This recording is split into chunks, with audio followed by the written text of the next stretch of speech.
Қайырлы күн, сіздермен бірге мен Кәрімберді Нарбек Әзімұлы. Бүгін біз көру нервінің жолдарына және де көрудің қандай орталықтары бар соған тоқталатын боламыз. Және сонымен қоса біз қалай көреміз, қандай түстерді ажыратамыз. Сонымен қоса кейбір көру ауруларына тоқталатын боламыз. Видеомызды бастамастан бұрын каналға тіркеліп лайк басып қояйық. Біз алдыңғы видеомызда көз алмасының анатомиясына тоқталған болатынбыз. Егер оны көрмеген болсаңыз, мына жерде шыққан сілтеме арқылы кіріп көрсеңіз болады. Ал біз бастаймыз. Ең алдымен көз алмасына қысқаша тоқталып өтейік, яғни көз алмасының қабықтарына. Ол 3 қабықтан тұрады. Сыртқысы фиброзды, екіншісі тамырлы, үшіншісі ол торлы қабықтан тұрады. Ең алдымен біз сыртқы фиброзды қабығын салайық. Фиброзды қабық ол 2 бөліктен тұрады деп айтқан болатынбыз. Оның алдыңғы қабығы бұл бізде қасан қабық деп аталады, және ол фиброз қабықтың алттан бір бөлігін алып жатады. Және мына жерден бастап артқы бөлігі бұл 5-тен 6 бөлігін алып жатқан ақ қабық, не болмаса склера деп аталады. Одан кейінгі екінші қабаты ол бізде тамырлы қабық. Мына фиброз қабатта мүлде тамырлар жоқ. Соған байланысты ол қандануы одан кейінгі тамырлы қабық арқылы жүзеге асады. Ол қалай, қазір оны айтамыз. Одан кейінгісі бізде тамырлы қабық 3 қабаттан тұрады. 3 заттан тұрады деп айтуға да болады.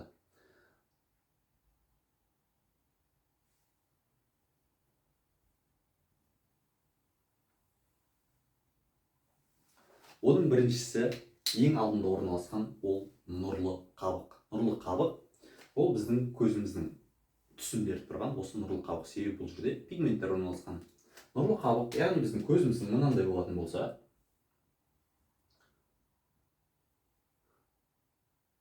мынау бізде нұрлы қабық болып табылады. Осы нұрлы қабықта бізде пигменттер орналасқан. Осыған байланысты біздің көзіміздің түсі пайда болады. Яғни қоңыр, көк, қара деген секілді. Және де бұл нұрлы қабықтың ортасында байқап тұрғаныңыздардай бір тесік бар. Бұны қарашық деп атадық.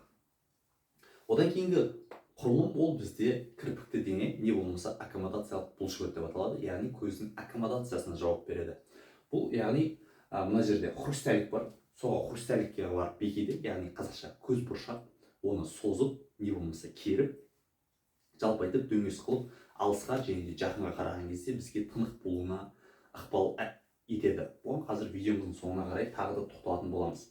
Одан кейінгі үшінші қабаты ол бізде торлы қабық. Торлы қабық бұл тамырлы қабыққа жанасып жатады. Оның соқыр бөлігі және де көру бөлігін ажыратқан болатынбыз. Және де бұл жерде бізде ең соңғы жағында бізде дақ орналасады. Дақ орналасады, не болмаса бұны сары дақ деп атайды. Сары дақтың жанында бізде латералды жағына қарай соқыр дақ орналасқан. Бұл соқыр дақ көру нервінің шығуы. Яғни біз қазір айтатын көру нервінің жолы осы бізде соқыр дақтан басталады. Осы соқыр дақта бізде көру нерві былайына келіп тұрады. Осы көру нерві келіп тұрған жерде оның дискісі болады. Бұның барлығы бізде торлы қабыққа кіреді. Яғни сары дақта бізде сауытшалар және де таяқшалар орналасқан. Бұл біздің күндізгі және де түнгі көруімізді анықтап береді. Яғни осы жерден бізде көру нерві басталады. Көру нерві торлы қабықта орналасқан. Оның алдыңғы шығып тұрған жер диск болады. Дисктің ортасында ұңғыл болады. Бұлар ешқандай да көруге қатыспайды. Ал негізгі көретін ол мына бізде орналасқан сары дақ. Яғни бұл жерде сауытшалар көптеп орналасқан. Соған байланысты біз түстерді ажыратамыз. Күндізгі уақытта сауытшалар арқылы көрсек, қараңғы уақытта таяқшалар арқылы көреміз. Бұларды біз ары қарай тереңдетіп, миларыңызды ашып қояйын. Одан кейінгісі бізде көру нерві. Көру нерві енді бізде басталады. Оның негізгі көру нервінің 4 бөлігін ажыратады. Көру нервінің 4 бөлігі. Яғни ол ең біріншісі көз алма ішілік. Яғни мына көз алмасы 3 қабаттан тұрады деп айттық. Осы 3 қабаттың ішінде орналасқаны бұл көз алма ішілік болып саналады. Яғни көру нерві ол бізде екінші жұп бас нерві болып табылады. Оның 4 бөлігін ажыратады. Ең біріншісі ол көз алма ішілік. Көз алма ішілік. Яғни бұл торлы қабықтан бастап склерадан шыққанға дейінгі аймақ көз алма ішілік деп аталады. Екіншісі көз ұя ішілік. Мынау көз алмасы болатын болса, мынау көз ұясы. Яғни біздің көзіміз, көз алмасы, ол көз ұясында орналасқан. Соған байланысты ол көз ұя ішілік деп аталады. Оның шекарасы мына склерадан бастап көру нервінің өзегіне дейін. Яғни сіздер бас миының негізін білесіздер. Ол жерде мысалы көптеген тесіктері бар. Солардың бірі көру нервінің өзегі деп аталады. Каналис нерви оптикус деп аталады. Сол өзекке дейінгі ара қашықтық бұл көру нервісінің екінші бөлігі болып саналады. Одан кейінгі үшінші бөлігі бұл көру өзегінің іші. Көру өзегінің іші, яғни бұл көру өзегінің ұзындығымен бірдей болып табылады. Яғни көру өзегіне кіргеннен бастап көру өзегінен шыққанға дейінгі ара қашықтық көру өзегінің іші болып табылады. Одан кейінгі төртіншісі бұл хиазмаға дейінгі не болмаса бас ішілік деп аталады. Яғни бұл бас негізіне кіретін болады. Бас негізінің ішіне кіреді, соған байланысты бұл бас ішілік деп аталады. Яғни ол көру нервінің шыққаннан бастап хиазмаға дейінгі ара қашықтық. Міне мынау бізде көз алмасы, одан кейін көз ұялығы болады, одан кейін көру нерві өзегінің іші болады. Одан кейін бұл бас миына кіреді. Яғни басымыздың іші бізде пустой кеңістік болатын болса, оның ішінде ми толтырып тұр. Сол ми толтырып тұрған аймаққа қарай көру нерві кіреді. Көру нерві кірген соң ол жерде хиазма болады. Яғни бұлар бір-бірімен қиылысады.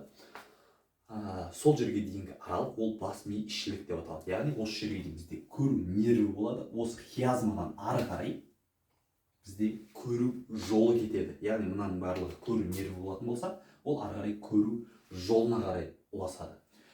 Енді бізде орталық жүйке жүйесінде ми бөліктерін сіздер бұл видеоны көрмес бұрын өткен боларсыздар. Соған байланысты бізде көрудің қыртыс астылық орталығы және қыртыстық орталығы деп айтқан болатынбыз. Яғни көптеген кітаптардан оқыдық. Яғни көрудің қыртыс астылық орталығы ол бізде таламус. Не болмаса қазақша айтатын болсақ, көру төмпегі. Қазақша көру төмпегі деп аталады. Оның артқы бөлігі пульвина, яғни жастықшасы көру нервінің қыртыстық орталығының бірі. Одан кейінгісі метаталамус, не болмаса латеральды иінді дене. Ол көру нервісінің екінші қыртыс астылық орталығы болып табылады.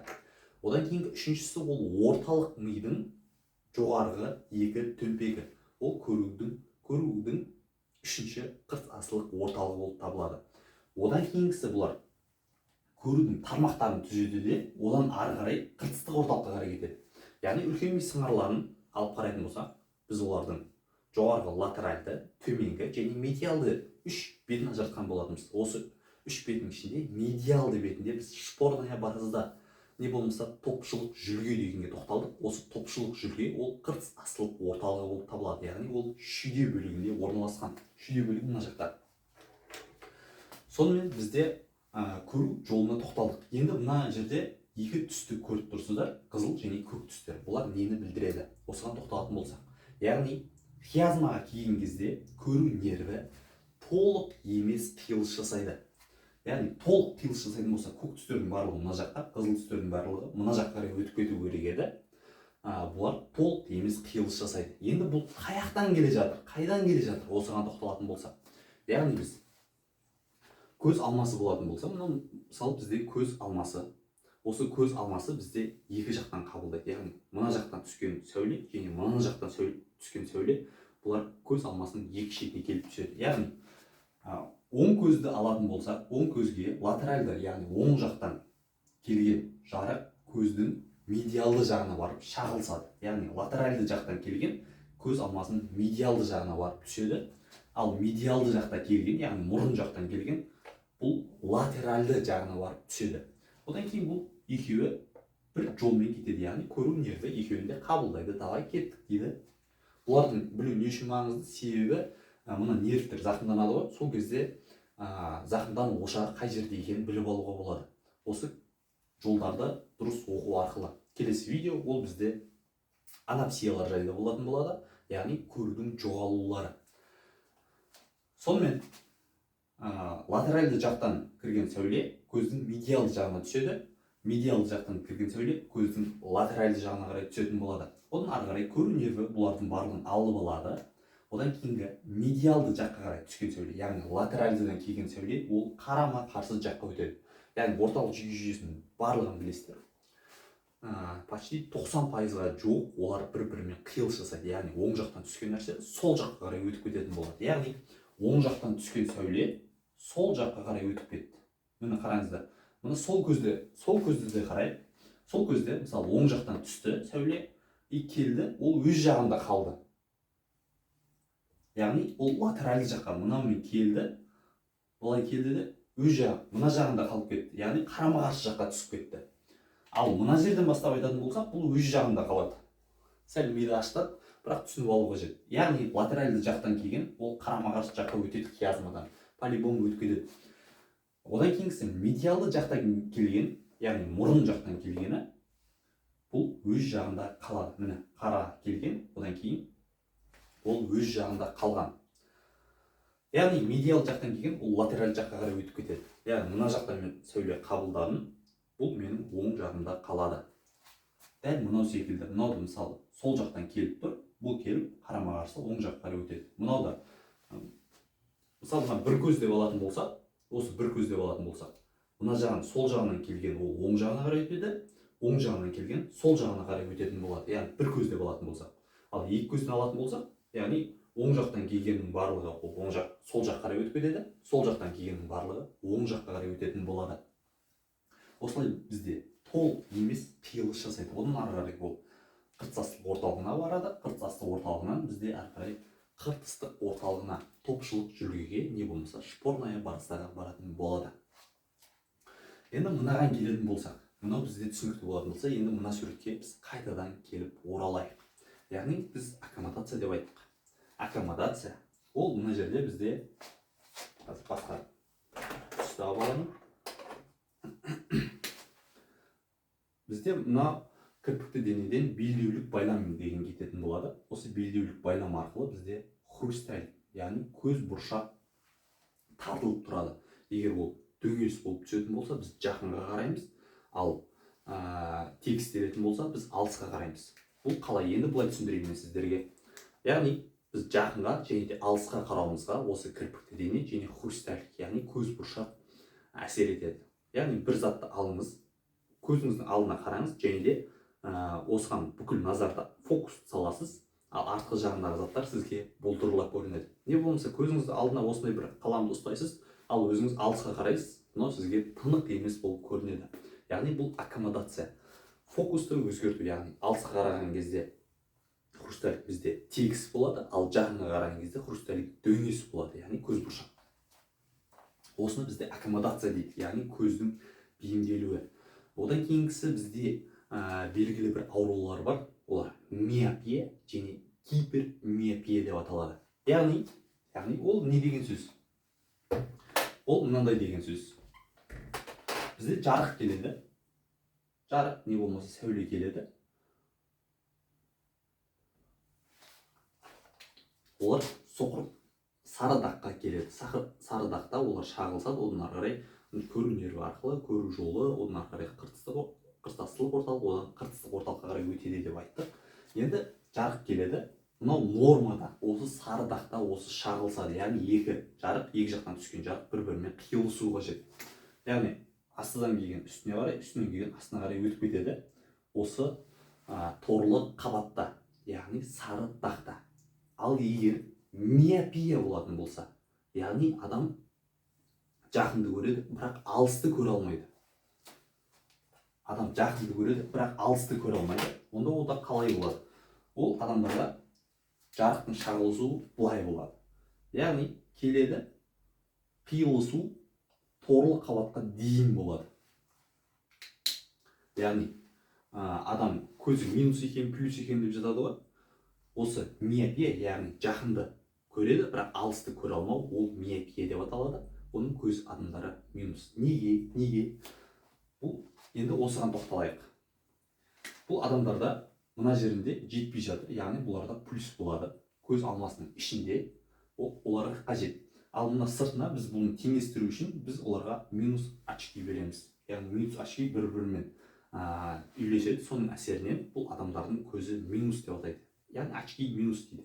Одан кейінгісі бізде гипермиопия, яғни ол адамдар алысты көреді, жақынды көре алмайды. Олардың шағылысу қалай болады? Олар шағылысқан кезде мына торлы қабықтан өтіп барып шағылысады. Бұның көздері плюс деп атайды. Не болмаса гипермиопия, яғни бұларда торлы қабықтан шығып кеткен, оларда минус, ал бұларға біз плюс очки береміз. Соның әсерінен біз нөлге теңейтін боламыз.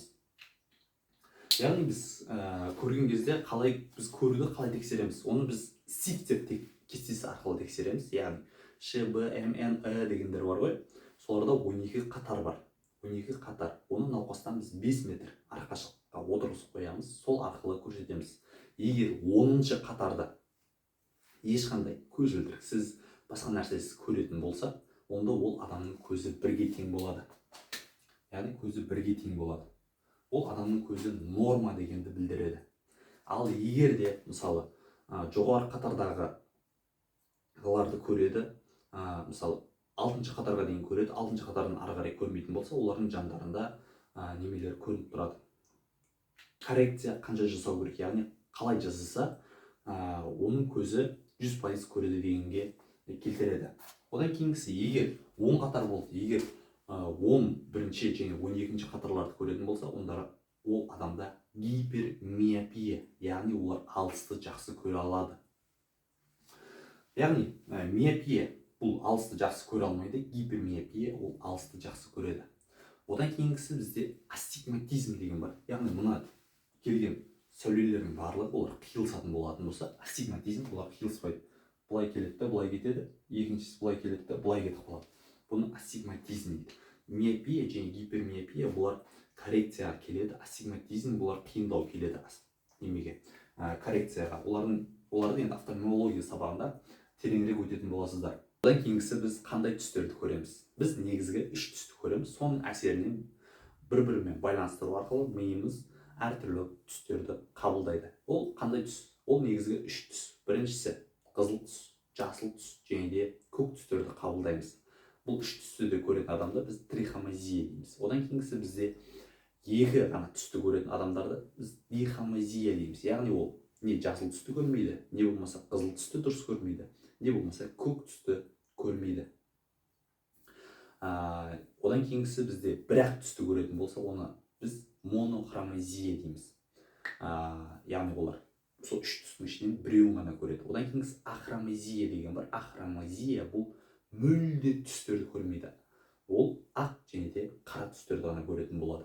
Ал дальтонизм деген бұл түстерді ажырата алмайды. Яғни ахромазия бұл черный белый қылып көретін болса, дальтонизм деген бұл түстерді ажыратамайды. Яғни сарын көк қылып көреді, көкті жасыл қылып көреді деген секілді. Енді бұлар не үшін бұлай? Себебі бізде көзімізде фоторецепторлар орналасқан. Яғни біз сыртқы ортадан ақпаратты рецепторлар арқылы қабылдаймыз, ал көзімізде бізде фоторецепторлар орналасқан. Яғни жәйіндегі сауытшалар және де таяқшаларда осы жерде фоторецепторлар орналасқан. Яғни біз ауырсыну рецепторлар арқылы сезетін болсақ, қысымды бар рецепторлар арқылы сезетін болсақ, жарықты біз фоторецепторлар арқылы сезетін боламыз. Яғни бізде 3 түрлі фоторецептор бар. Осы 3 түрлі фоторецептордың арқасында біз бүкіл түстерді қабылдаймыз. Егер де осы фоторецепторлар біреу істен шығатын болса, онда біз бұны дихромазия дейміз. Екеуі істен шығатын болса, біреу ғана істеп тұр, бұны монохромазия дейміз. Ал үшеуі де істен шығатын болса, онда біз ахромазия деп атаймыз. Егер видео пайдалы болса, каналға тіркеліп достарыңызбен бөлісіп қойыңыз.